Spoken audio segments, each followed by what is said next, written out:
sacrifice each other. That according to Japan, India will be the superpower of the world. We will be a superpower, will be far superior to the Americans.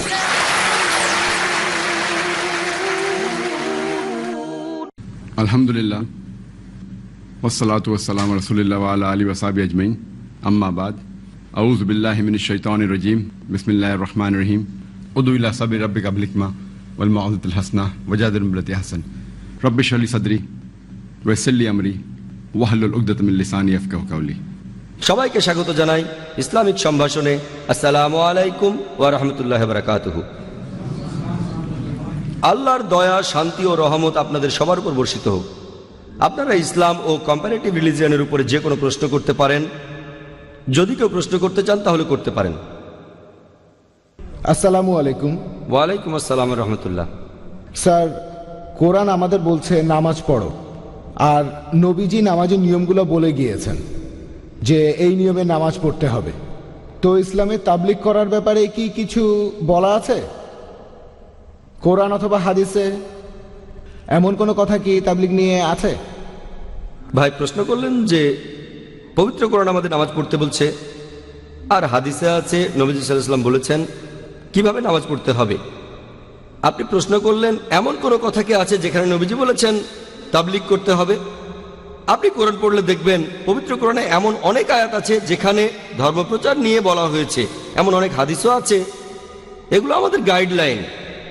ইসলামী শরিয়ায় আপনাকে বুঝতে হবে যে যখন ইবাদত নিয়ে বলা হচ্ছে, যেমন ধরেন নামাজ, অথবা ধরেন জাকাত দেয়া, অথবা ধরেন তাওহীদ, যে কথাগুলো কোরআন আর হাদিসে আছে শুধু সেগুলোই মানতে হবে, আর কিছু না।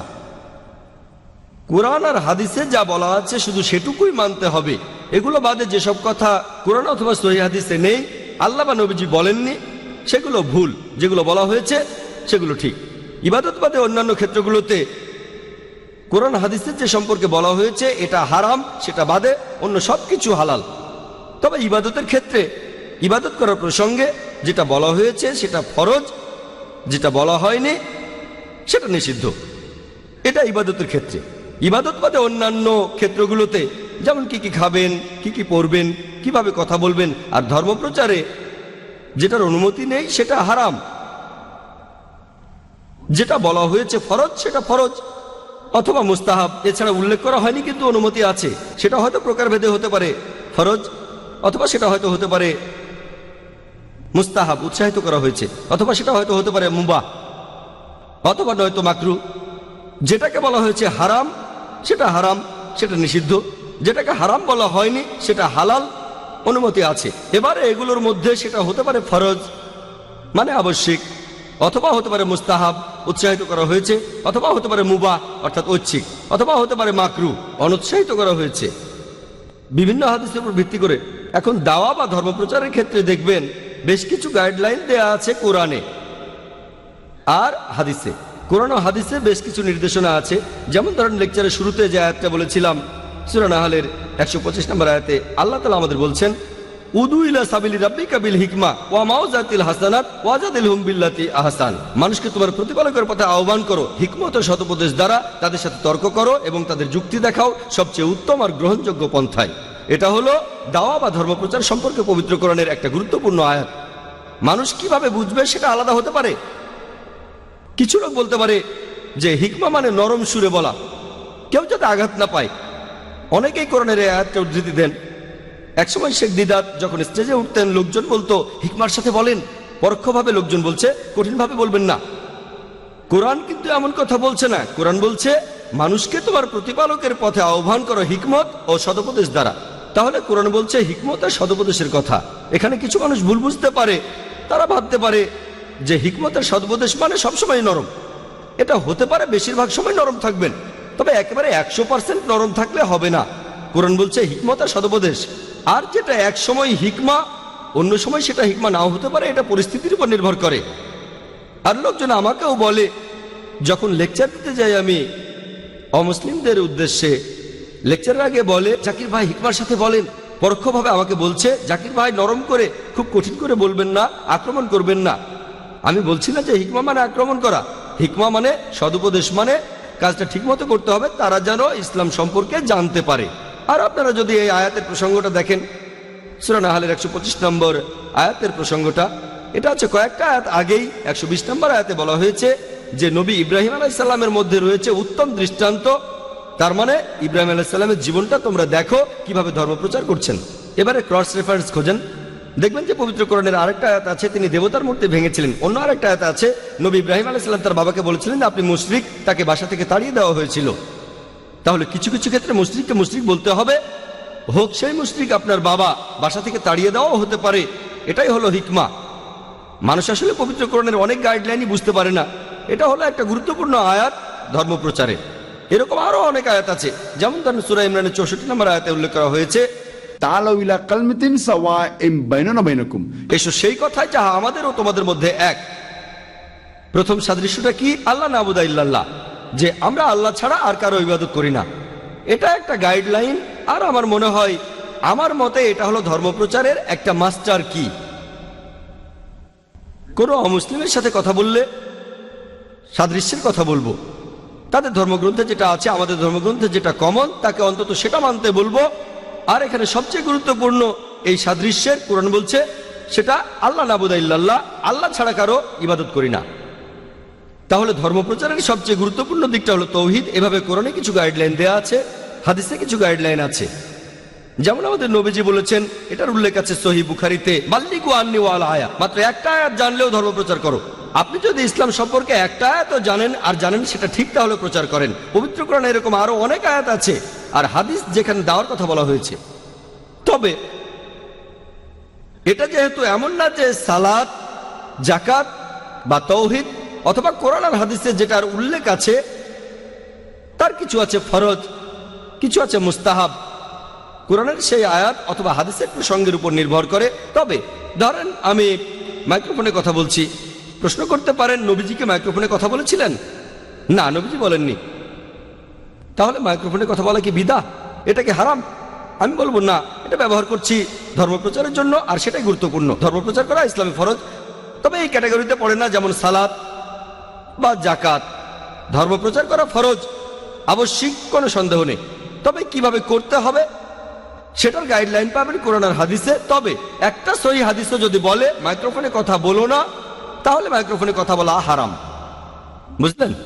অথবা বলতে পারেন যে মুহাম্মদ সাল্লাল্লাহু আলাইহি ওয়াসাল্লাম কি টিভিতে কথা বলেছেন, স্যাটেলাইট চ্যানেলে কথা বলেছেন, তাহলে স্যাটেলাইট কি হারাম?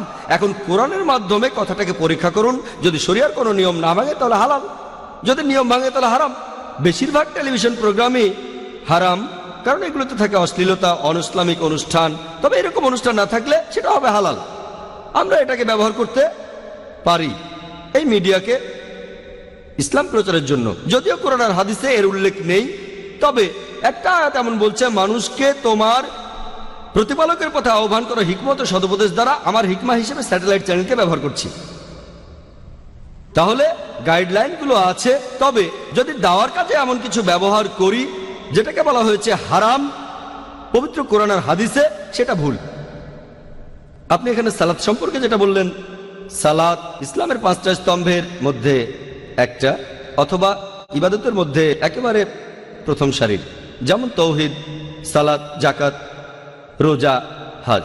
এসব ক্ষেত্রে যা বলা আছে শুধু তাই করবেন আর কিছু না। বলতে পারবেন না আমি এক পায়ে দাঁড়িয়ে নামাজ পড়বো, আমি এক পায়ের উপর দাঁড়িয়ে নামাজ পড়বো।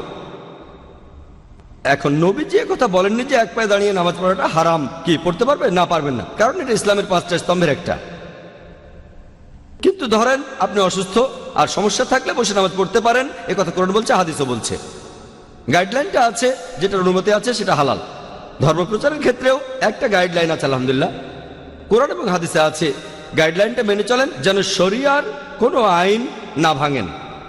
এটার উপরে সারাদিন ধরে লেকচার দেওয়া যায়। আশা করি কোনো বোন কি প্রশ্ন করবেন? স্যার, আমি জানতে চাচ্ছি যে পৃথিবীতে অনেক মানুষ ভুল কাজ করছে, মূর্তি পূজা করছে, নবী মুহাম্মদের বিরুদ্ধে বই লিখছে। আমার ভাবতে খুব অবাক লাগে, এতগুলো মানুষ দোজখে যাবে, এ ব্যাপারে আমরা কিছুই করতে পারবো না। বোন, আপনি প্রশ্ন করলেন যে আমরা পবিত্র কোরআনে দেখি, এছাড়াও সহিহ হাদিস সহ অন্যান্য বইগুলোতেও যে অনেকেই ভুল করছে, নবীজির বিরুদ্ধে লিখছে। তিনি অবাক হচ্ছেন এতগুলো মানুষ কিভাবে দোজখে যাবে। আমাদের এই জীবনটা হলো পরীক্ষা। আপনারা যদি ভালো করে দেখেন, যে নিচু গ্রেডের পরীক্ষাগুলোতে বেশিরভাগ ছাত্রই পাশ করে, তবে উপরের লেভেলে গেলে সেখানে পাশ করাটা কঠিন। এছাড়াও আপনারা দেখবেন যে একটা হাদিস বলছে যে নবীজি সাল্লাল্লাহু আলাইহি সাল্লাম বলেছেন দোজখে পুরুষের চেয়ে নারী বেশি থাকবে। লোকে প্রশ্ন করে তাহলে কি নারীরা বেশি পাপ করে? আমি বলি আল্লাহ মালুম। তবে এই পৃথিবীতে নারীদের সংখ্যা বেশি, তাই যুক্তি বলে দোজখেও পুরুষের চাইতে নারীদের সংখ্যায় বেশি হবে, এ কথা আমি বলবো। তবে প্রসঙ্গটা এখানে খুব গুরুত্বপূর্ণ। আর নবীজি বলেছেন দোজখে নারীর সংখ্যা বেশি। কেন? আমি একটা উত্তর দিয়েছিলাম যে পৃথিবীতে নারীর সংখ্যা অনেক বেশি, তাই যুক্তি দিয়ে যদি ধরে নেই যে সমান সংখ্যক মানুষ বেহেশত আর দোজখে যাচ্ছে, আমি জানি না বেহেশতেও নারীদের সংখ্যা বেশি কিনা, হাদিসে এমন কিছু বলা নেই, ব্যাপারটা আলাদা দেখতে হবে। আর বোন, আপনি এখানে প্রশ্ন করলেন যে আপনি খুব অবাক হচ্ছেন, ভাবছেন এতগুলো মানুষ কিভাবে দোজখে যাবে। এখন কথা হচ্ছে যারা এটা বুঝতে পারছেন তার মানে যারা চলে এসেছেন সরল পথে। তবে অনেক মানুষ এটা বোঝার পরও যেভাবে চিন্তা করে যে ও অন্ততপক্ষে আমি বেহেশতে যাব, তার কারণ অন্যান্য মানুষ খুব খারাপ আর আমি অবশ্যই বেহেশতে যাব। হযরত ওমরের বর্ণিত একটা হাদিসে বলা হয়েছে যে যদি তুমি জানো মাত্র একজন লোক বেহেশতে যাবে, তাহলে আল্লাহ তাআলার কাছে দোয়া করো যেন সেই লোকটা তুমি হতে পারো। বলতে পারেন না ও জানেন লোকজন সবাই আমার চেয়ে ভালো, তাহলে আমার তো বেহেশতে যাওয়ার প্রশ্নই আসে না। দোয়া করেন যেন বেহেশতে যেতে পারেন। আর যদি জানো যে একজন লোক দোজখে যাবে, তাহলে আল্লাহ তাআলার কাছে দোয়া করো আমি যেন সেই লোকটা হই। বলতে পারেন না জানেন আমি তো এত ভালো কাজ করি, দিনে 5 ওয়াক্ত নামাজ পড়ি, আমি যাকাত দেই, অমুক লোকটা চোর, অমুক লোকটা পাপ করছে, তাহলে যে লোকটা দোজখে যাবে সে অবশ্যই আমি না। যদি আপনি জানেন যে একজন লোক যাবে দোজখে, তাহলে আল্লাহ তাআলার কাছে আপনি দোয়া করেন যেন আপনি সেই লোকটা না হন। তাহলে এই হাদিসের উপর ভিত্তি করে দেখছি যে আমাদের উচিত আল্লাহ তাআলার গাইডলাইন মেনে চলা। এখানে কোরআনে আল্লাহ তাআলা বলেছেন বেশিরভাগ মানুষ এখনো জানে না, তার মানে বেশিরভাগ মানুষই নির্দেশগুলো মেনে চলছে না। আল্লাহ সুবহানাহু ওয়া তাআলার গাইডলাইনগুলো আমাদের হাতের নাগালে আছে, কিন্তু বেশিরভাগ মানুষই আল্লাহ সুবহানাহু ওয়া তাআলার গাইডলাইনগুলো মেনে চলছে না। আর সেই কারণেই বুঝতে পারবেন যে দোজখে সেখানে যে বেশি লোক যাবে তার সম্ভাবনা বেশি, কারণ আমরা গাইডলাইনগুলো মেনে চলছি না। এজন্য আমাদের উচিত আল্লাহ তাআলাকে ধন্যবাদ জানানো, কারণ আমাদের হেদায়েত করেছেন। তবে হেদায়েতের পরে আমাদের দায়িত্ব হলো আল্লাহর নির্দেশ মেনে চলা। এমনও অনেকেই আছেন যারা মুসলিম কিন্তু কোরআন আর হাদিস মেনে চলছেন না। তাহলে যারা বুঝতে পেরেছে আল্লাহ তাআলার নির্দেশগুলো বুঝতে পেরেছে, তারপরে সেগুলো মানে না, আমরা আল্লাহর কাছে দোয়া করব আমরা যেন সেরকম না হই। তবে বেশিরভাগ মানুষ যদি পরীক্ষায় ফেল করে তাহলে তারা দোজখে যাবে। উদাহরণস্বরূপ কোনো কঠিন পরীক্ষায় বসেছেন, যেমন মেডিকেলে ভর্তির জন্য পরীক্ষা, যারা মেডিকেল কলেজে ভর্তি হওয়ার জন্য ইচ্ছুক তারা কলেজ পাস করার পরে বেশিরভাগই হতে চায়, অর্ধেকের বেশি ছাত্র মেডিকেলে পড়তে চায়, কিন্তু কতজন চান্স পায়? সংখ্যায় খুবই কম তারা। আমি জানি না 5%, 2% নাকি 1%, তবে সংখ্যায় খুবই কম। খুব কম ছাত্রই সেখানে ভর্তি হতে পারে। এখানে আপনি বলতে পারবেন না আমি বুঝতে পারছি না এত ছাত্র কিভাবে মেডিকেলে ভর্তি হতে পারবে না। মেডিকেল কলেজে ভর্তি হতে গেলে আপনাকে পড়তে হবে, খাটাখাটি করতে হবে, পড়াশোনা করতে হবে। একইভাবে বেহেশতে যেতে গেলে এটা সহজ কাজ না, এটা মেডিকেলে ভর্তির চেয়েও অনেক কঠিন কাজ। তাই এটা আসলে পরকালের জন্য পরীক্ষা। যারা আল্লাহর নির্দেশগুলো মেনে চলবেন তারা ইনশাআল্লাহ বেহেশতে যেতে পারবেন। আশা করি বোন উত্তরটা পেয়েছেন। কোন ভাই কি প্রশ্ন করবেন? হ্যাঁ ভাই। আসসালামু আলাইকুম। যারা গরিব তাদের যাকাত দিতে হবে, খুব ভালো কথা। তবে কিছু লোক আছে যারা বলে সৈয়দদের যাকাত দেয়া যাবে না, আপনি কি বলেন? ভাই প্রশ্ন করলেন যে যাকাত দেওয়ার কিছু নিয়ম কানুন আছে, এটা দেওয়া উচিত গরিব লোকদের। কোরআন পড়লে দেখবেন সূরা তাওবার 60 নম্বর আয়াতে উল্লেখ করা হয়েছে যাদের যাকাত দেওয়া যাবে এমন লোকের 8টা ক্যাটাগরি দেয়া আছে। ভাই প্রশ্ন করলেন যে তিনি শুনেছেন যে লোকজন বলে সৈয়দদের যাকাত দেওয়া যাবে না। দেখবেন যে আমাদের নবীজি সাল্লাল্লাহু আলাইহি সাল্লামের সময়ে তিনি বলেছেন যে নবীজির পরিবারের কোনো সদস্যকে যাকাত দেয়া যাবে না। হাদিস এটা বলছে। কোন হাদিস এমন বলছে না যে সৈয়দদের যাকাত দেয়া যাবে না। একটা হাদিসে বলা হয়েছে যে নবীজির পরিবারের সদস্যদের কাউকে যাকাত দেয়া যাবে না। আর এটার কারণও ছিল আমাদের নবীজি চাননি যে লোকজন ভাবুক যাকাত এটা দিয়ে নবীজির পরিবারের লোকদের সাহায্য করা হবে। তাই এ ধরনের কোনো ভুল বোঝাবুঝি যেন না হয়, লোকজন যেন নবীজিকে ভুল না বুঝে, সেজন্যই এটা খুব স্পষ্ট করে বলা হয়েছে। আর আমিও একমত যে নবীজির পরিবারের সদস্যদের জাকাত দেওয়া যাবে না। এখন কিছু লোক এমন দাবি করে যে তারা আমাদের নবীজির বংশধর। আমরা সবাই মুহাম্মদ সাল্লাল্লাহু আলাইহি ওয়াসাল্লামের উম্মত, তবে বংশধর মানে একেবারে সরাসরি রক্তের সম্পর্ক। যেমন ধরেন তার মেয়ে, মেয়ের ছেলে, এভাবে রক্তের সম্পর্ক। অনেকে এমনটা দাবি করে। এছাড়াও অনেকে এভাবে মনে করে কারণ আমি যদি সৈয়দ থাকে সে নবীজির বংশধর। কতটা সত্যি আল্লাহ মালুম, আমি জানি না যে সৈয়দ মানে এমনটা হবে। এমন অনেক লোককে চিনি যারা খান থেকে সৈয়দ হয়েছেন। ঠিক, অনেক অমুসলিমকে দেখেছি মুসলিম হয়ে নাম রেখেছে সৈয়দ। আমার মতে জাকাত দেয়া যাবে না যদি নবীজি সাল্লাল্লাহু আলাইহি সাল্লামের বংশধর হন। হাদিস এমনটা বলছে, তাদেরকে জাকাত দেওয়া যাবে না, ইনাদের জাকাত দেওয়া যাবে না। কিন্তু বর্তমান সময়ে যদি বংশ পরিচয় সম্পর্কে একেবারে নিশ্চিত না হন, এখন খুব কমই থাকার কথা, তবে শুধুমাত্র পদবি দেখে আমি এমন কোনো হাদিসের কথা জানি না যে সৈয়দদের জাকাত দেওয়া যাবে না। এমন হাদিসের কথা জানি যে নবীজির পরিবারের সদস্যদের জাকাত দেওয়া যাবে না। সেই ক্যাটাগরিতে সৈয়দরা পড়ে কিনা আমি জানি না, এটা পরীক্ষা করে দেখতে হবে। তবে যদি আমার মতটা চান, অনেক বিশেষজ্ঞ এমন বলেছেন যে শুধুমাত্র পদবি দেখে যদি বংশ পরিচয় না জানেন, আর বর্তমানে এখনকার যে পরিস্থিতি 1400 বছর পার হয়ে গেছে, যদি আপনি একেবারে নিশ্চিত না হন যে এটা একেবারেই পরিষ্কার যে এই কথাটা এটা সহিহ হাদিস, একেবারে নিশ্চিত যে সৈয়দদের জাকাত দেওয়া যাবে না, তা না হলে এই ধরনের ক্ষেত্রে এখন যেটা করা যায়, যদি পদবি দেখেন সৈয়দ আর সম্ভাবনা যদি কম থাকে, আর সম্ভাবনা থাকলেও অনেক সময় পার হয়ে গেছে, অনেক বিশেষজ্ঞরা এখন বলেন শুধুমাত্র পদবি দেখে জাকাত দেওয়া যাবে না, এটা ঠিক না, জাকাত দিতে পারেন। তবে কিছু বিশেষজ্ঞ আবার বলেন যে সৈয়দ মানে নবীজির বংশধর, জাকাত দেওয়া যাবে না। আমি প্রথম দলের সঙ্গে একমত। 1 নম্বর পয়েন্ট, অনেকগুলো জেনারেশন চলে গেছে, তাই এটার গুরুত্ব কম। সহিহ হাদিস হলে তো মানতেই হবে, তবে এটার কারণে কোনো সমস্যা হবে না। আর আসল ব্যাপারটা হলো শুধু পদবি দেখেই বললাম যে নবীজির বংশধর, এটাও প্রশ্নের ব্যাপার। কতটা যাচাই করতে পারেন, কত কাছাকাছি যেতে পারেন। তাহলে আপনার জায়গায় আমি থাকলে তখন কি করতাম? আমি বলবো যে বিশেষ করে আমাদের এই ইন্ডিয়ায় শুধু পদবি দেখে যদি কোনো লোককে দেখে আপনার মনে হয় যে তাকে জাকাত দেওয়া প্রয়োজন, জাকাত দিলে কোনো সমস্যা নেই। আমি প্রথম দলের সঙ্গে একমত। আশা করি উত্তরটা পেয়েছেন। কোনো ভাই কি প্রশ্ন করবেন? হ্যাঁ ভাই। ইব্রাহিম আলাইহিস সালাম বলেছিলেন এ হলো আমার বোন, স্ত্রী না। আমাদের কি এমনটা বলার অনুমতি আছে? ভাই আপনি প্রশ্ন করলেন যে ইব্রাহিম আলাইহিস সালাম বলেছিলেন এ হলো আমার বোন, আমার স্ত্রী না, এর অনুমতি আছে কিনা। আল্লাহ তাআলা বলেছেন সত্যি কথা বলো, তবে জীবন হুমকির মুখে থাকলে কোরআন বলছে আপনি শিরক করতে পারেন, তবে মনে ঈমান থাকতে হবে। 1 নম্বর পয়েন্ট, যে ধরেন কেউ এসে আপনার মাথায় পিস্তল ধরলো, তারপর বলল আপনি কি মুসলিম না হিন্দু? আপনি বললেন হিন্দু। আপনি কি মূর্তি পূজা করেন? তখন বললেন হ্যাঁ। আল্লাহ অনুমতি দিয়েছেন সেই ধরনের ক্ষেত্রে যখন জীবন হুমকির মুখে এমনটা বলতে পারেন, তবে আপনার মনে ঈমান থাকতে হবে। তবে যখন বিপদ কেটে যাবে, এটা আবশ্যিক নয়। আপনি বলতে পারেন যে না আমি মুসলিম, তারপর মারা গেলেন, এটার অনুমতি আছে। তবে এই অনুমতিটাও আছে জীবনের উপর হুমকি থাকলে মিথ্যে কথা বলতে পারেন সেই পরিস্থিতিতে জীবন বাঁচানোর জন্য, তবে আপনার মনে ঈমান থাকবে। শরীয়তের 1 নম্বর পয়েন্ট। এখন ইব্রাহিম আলাইহিস সালামের প্রসঙ্গটা নিয়ে বলি। তিনি বলেছিলেন যে আমার বোন, এরকম কিছু ব্যাপার যদি ভালো করে দেখেন, কিছু হাদিস আছে যে একবার কিছু লোক প্রশ্ন করেছিল এক সাহাবীকে।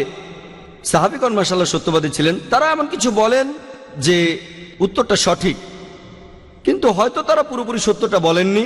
যেমন ধরেন একবার শত্রুপক্ষের কিছু লোক এক সাহাবীকে খুঁজে বেড়াচ্ছিল, তাদের মধ্যে একজনও এই সাহাবীকে চিনত না। আমি সেই সাহাবীর নামটা ভুলে গেছি। তাকে প্রশ্ন করলো এই লোকটাকে দেখেছো? তখন তিনি এক পায়ে গিয়ে বললেন তাকে তো এখানে দাঁড়িয়ে থাকতে দেখলাম। তার মানে উনি বলছেন যে লোকটা আমি। সত্যি কথাই বলেছেন, মিথ্যা বলেননি। ঠিক, জীবন হুমকির মুখে তিনি মিথ্যা বলতে পারতেন এই লোকটা আমি, অথবা আমি জানি না কোথায়, কারণ জীবন হুমকির মুখে ইসলাম অনুমতি দিয়েছে। তিনি বলেছিলেন এখানে তো দাঁড়িয়েছিল। তিনি মিথ্যে কথা বলেননি, সত্যি কথা বলেছিলেন। এভাবে দেখলে, যেমন ধরেন আমি বললাম যে কোন বোন প্রশ্ন করবেন, তখন আমার স্ত্রী মহিলাদের মধ্য থেকে প্রশ্ন করলো, তো সে আমার স্ত্রী, আবার ইসলামিক জাতীয়তা বোন। যদি দেখি একটা উম্মা হিসেবে, তবে সে আমার স্ত্রী, সম্পর্কে সে আমার স্ত্রী। তবে এটা সামগ্রিকভাবে বলা। এখানে কেউ হয়তো বলবে আসসালামু আলাইকুম ভাই ও বোনেরা, একজন বাদে লোকজন হাসবে। তাই যে প্রিয় ভাই বোনেরা একজন বাদে, এখানে আমি হলে এভাবে বলবো না যে একজন বাদে। আমার স্ত্রী হয়তো মহিলাদের আসনে বসে আছে, সেখানে একজন বাদে বলার প্রয়োজন নেই, সবাই বুঝে নেবে। তাই যখন বললাম কোনো বোন কি প্রশ্ন করবেন, ইসলামিক জাতীয়তায় বোনের কথা বলছি, এটা কোনো রক্তের সম্পর্কের বোন না।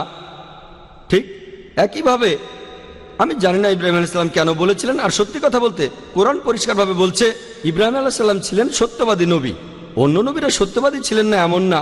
এখানে ইব্রাহিম আলাইহিস সালামের বিরুদ্ধে অভিযোগ তিনি মিথ্যা বলেছিলেন। আমি এর উত্তরে বলবো যে এটা ইসলামিক জাতীয়তার বোন, কারণ পবিত্র কোরআনের সূরা তাওবার ৭১ নম্বর আয়াতে উল্লেখ করা হয়েছে, আল্লাহ বলেছেন ওয়াল মুমিনুনা ওয়াল মুমিনাত বাযুহুম আউলিয়া বায, যে মুমিন নর ও নারী তারা একে অন্যের সাহায্যকারী ও সমর্থক, তার মানে তারা একে অন্যের ভাই বা বোন।